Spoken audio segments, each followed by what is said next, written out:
Viewers, मेरी हमेशा से कोशिश रही है कि जो जो भी चीज़ जो है वो मैं ऑब्ज़र्व करूं कि जानवरों के लिए नुकसानदेह साबित हो रही है, उसका अच्छे तरीके से मुशाहिदा करूं, डीपली उसको ऑब्ज़र्व करने के बाद जो कंक्लूड करूं वो आप लोगों से ज़रूर शेयर करूं, ताकि जो मसाइल फार्मर्स को दरपेश आ रहे हैं, फार्मर जिन मसाइल का सामना कर रहा है उनको हैंडल कैसे करना है, वो तमाम दोस्तों तक पहुंच सके। तो आज की वीडियो का पर्पज़ भी यही है कि आजकल बहुत से लोग ये शिकायत कर रहे हैं कि लूज़ मोशन लग रहे हैं और उसकी वजह ये सब्ज़ चारा है और क्यों है, ये सारा कुछ आप लोगों को इस वीडियो में मैं शेयर करूँ। बिस्मिल्लाहिर्रहमानिर्रहीम, अस्सलाम वालेकुम। Welcome to animal success YouTube channel. Viewers, मैं हूँ राना ज़ैनुल आबिदीन और लोकेशन है जी डिस्ट्रिक्ट विहाड़ी। आज जो है, जो आजकल चारा चल रहा है, मौसमी चारा जो बकरियों का, उसमें कुछ फॉल्ट आ रहे हैं, कुछ बीमारी उनके खाने से लग रही है बकरियों को। वो क्यों लग रही है और कौन सी है और उसको हमने ट्रीट कैसे करना है, इस पे बात करेंगे। ये शाम का टाइम है जी, तकरीबन टाइम जो है वो 5 बजकर कुछ मिनट यानी 5 से सवा 5 के दरमियान है। क्योंकि गर्मी आ चुकी है, सूरज अरूज पर है। ये परिंदे खासतौर पे कौवे आपको नज़र आ रहे हैं, यहाँ पे बैठे हुए थे। तो मैं चारा लेने आया था, चारा मैंने काट लिया है, काट के ये बना के रख लिया है बांध के। तो यहाँ पे आजकल जो इशू आ रहा है वो मेरे सामने आया। बहुत से दोस्तों ने पूछा भी कि बकरियों को जो है लूज़ मोशन लग रहे हैं, अचानक पानी की तरह लूज़ मोशन शुरू हो जाते हैं, उसकी वजह क्या है। तो मैं दिखाने की कोशिश करता हूँ कि ग्रीन फोडर जो है, जो हम सब्ज़ चारा ख़ास तौर पे आजकल इस्तेमाल कर रहे हैं, उस चारे में सुंडी आई हुई है, बीमारी आई हुई है। ये पत्ते दिखाने की कोशिश करूँगा मैं आपको करीब से। ये देखें, ये पत्ते वो सुंडी खाती है। इसी तरीके से एक तो मच्छर मक्खी आजकल बहुत है, और दूसरा जो है इनको चारे के अंदर तेला जिसे हम कहते हैं वो आया हुआ है, और एक सुंडी है ये मौजूद है जी। ये भी आपको दिखाता हूँ। कुछ दोस्त कीड़े भी हैं इस तरह के, ये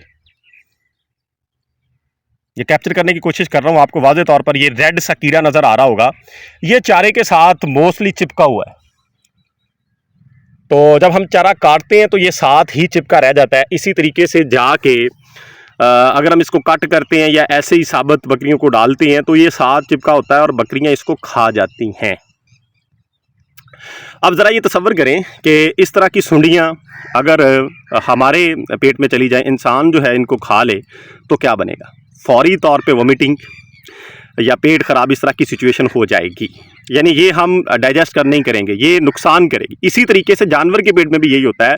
अक्सर आपने देखा है कि आजकल बकरियों को ये लगातार कह लें कि डेली बेसिस के ऊपर लूज़ मोशन की शिकायत आ रही है, या फिर लगातार खांसी, हम ये कह सकते हैं उनको कि ज़ुकाम खांसी वगैरह हो रहा है, या पंजाबी में हम कहते हैं कि हुथू आता है। लगातार जो है वो खांसी करती रहती हैं। उसकी वजह यही है कि जानवर जब चारा खाता है तो ये जो इस तरह के कीड़े हैं, ये एक कीड़ा तो नज़र आ रहा है, कुछ और भी इस तरह की लंबी लंबी सुंडियाँ भी मौजूद हैं चारे के अंदर, और ये बड़ा सा एक और ये कैप्चर करने को करता हूँ, ये फिर रही है। इस तरह की चीज़ें ये चारे के अंदर मौजूद हैं। तो जब जानवर इनको खा लेता है, निगल लेता है, ये पेट में चली जाती हैं, तो ये जो है जानवर को लूज़ मोशन की तरफ ले जाती है। फौरी तौर पर पानी की तरह वो मोशन बहाना शुरू कर देते हैं। ये देखें जी, इधर भी मैं कैप्चर कर रहा हूँ, इधर मैं आया हूँ, दूसरी साइड पे जो चारा कट किया हुआ है, ये परिंदे आपको नज़र आ रहे हैं। ये सारे जो हैं ये सुंडियाँ जो हैं इनको खा रहे हैं।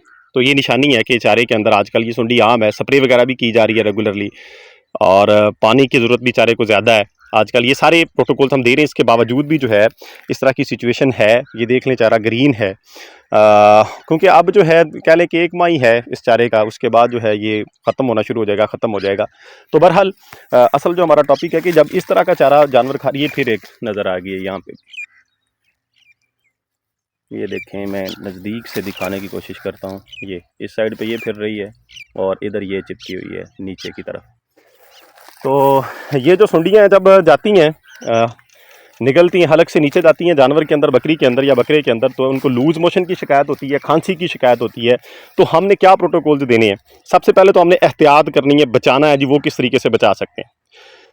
अगर तो आप लोगों के पास दस्तयाब वसाइल हैं, यानी खुश्क चारा मौजूद है, या आप खुश्क कर सकते हैं, क्योंकि आजकल धूप बहुत है। बेहतर तो यह है कि एक दिन इस चारे को काट के धूप में रख दिया जाए, सिर्फ एक धूप ही लग जाए इसको 24 घंटे की, तो नेक्स्ट डे इसको डाल दिया जाए तो ये सुंडियाँ वगैरह जो है मोस्टली तौर पर निकल जाती हैं।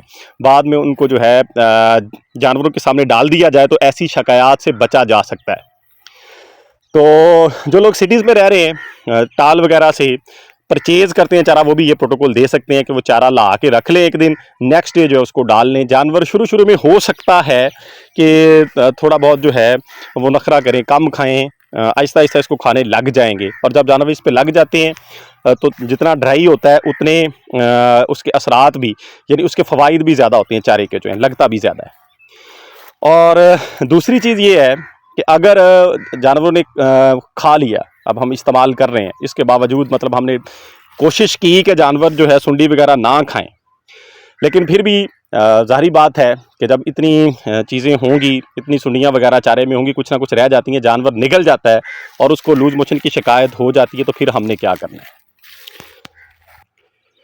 है। सबसे पहली चीज़ तो ये है कि आप फ्लैजल का सिरप जो है वो घर में ला के रख लें। फ्लैजल जो आम हम ह्यूमन में यूज़ करते हैं, वो फौरी तौर पे उस जानवर को, बड़े जानवर को जो आप 20 से 25 सीसी पिला दें फ्लैजल।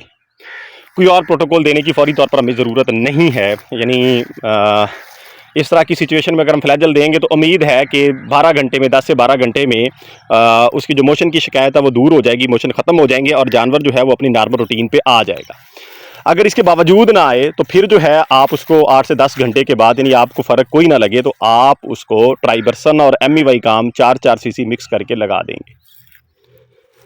तो इसी तरीके से अगर छोटे बच्चों में ये काम आ जाता है, ज़ाहिर बात है जो चारा खा रहे हैं 3-4 माह के हैं, 2 माह के, 2.5 माह के हैं, उनको ये शिकायत आती है, तो फिर हमने क्या करना है, उनको भी फ्लैजल ही देना है। और उनको फ्लैजल हमने कितनी देनी है जी, 7 से 8 सीसी, 10 सीसी भी दे सकते हैं, यानी 7 से 10 सीसी के दरमियान हम उन बच्चों को फ्लैजल का सिरप पिला देंगे।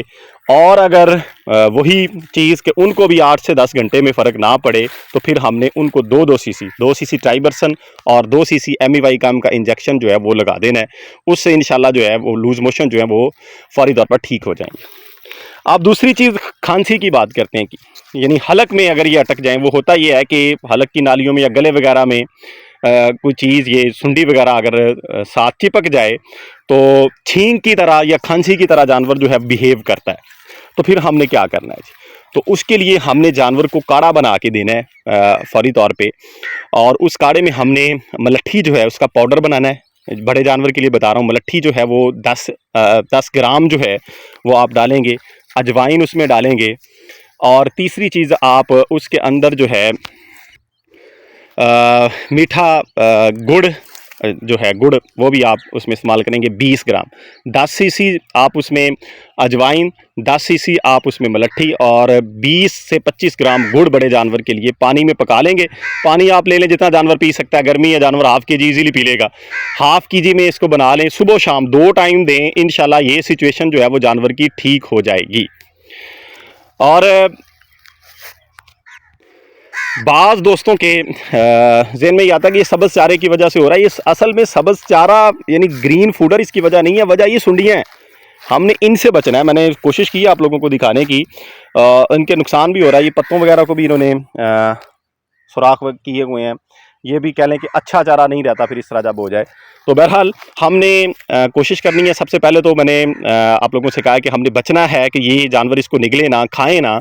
अगर खा लें तो उस सूरत में हमने जो प्रोटोकॉल यूज़ करने हैं वो आप लोगों से मैंने शेयर किए हैं। और मेरी ये हमेशा कोशिश होती है कि मैं जो चीज़ ऑब्ज़र्व करूं, देखूं, वो आप लोगों के साथ ज़रूर शेयर करूं। तो ये आज की वीडियो थी, एंड करते हैं जी। उम्मीद है जी आपको अच्छी लगी होगी। इस तरह की मज़ीद वीडियोस देखने के लिए एनिमल सक्सेस यूट्यूब चैनल को सब्सक्राइब ज़रूर करें। अपना ख्याल रखिएगा। फ़ी अमानिल्लाह। अल्लाह हाफ़िज़।